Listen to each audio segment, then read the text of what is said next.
દુઃખ સાથે મારે કહેવું પડે છે કે કચ્છના એક ધારાસભ્યના દીકરાએ તો હદ વટાવી દીધી. એને એવા શબ્દો કયા છે કે કચ્છમાં વાંઢિયામાં જે ખેડૂતની દીકરીઓ બહેનો આંદોલન કરે છે એ 20-25 લાખ રૂપિયા હાટું થઈને કરે છે. એને કોણ સમજાવે કે આ જમીન છે ને એ અમારી માં છે અને અમારી માને ધાવી ધાવીને અમારી પેઢીઓ દર પેઢીઓ મોટી થઈ છે અને અમારી માને અત્યારે અમે જે ધાવતા હતા એ માને કોક ચૂસવા આવે છે અને ત્યારે માં દીકરી એની સામે લડવા મેદાને ઉતરી છે. 5-25 લાખ રૂપિયા હાટું તમે કોન્ટ્રાક્ટર થઈ હગો.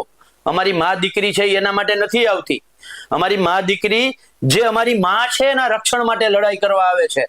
અમારી જમીન જે મા સમાન જમીન છે એના ઉપર કોક એની છાતીમાં થાંભલા ઉભા કરવા આવે છે એટલે એની સામે લડાઈ કરવા આવે છે.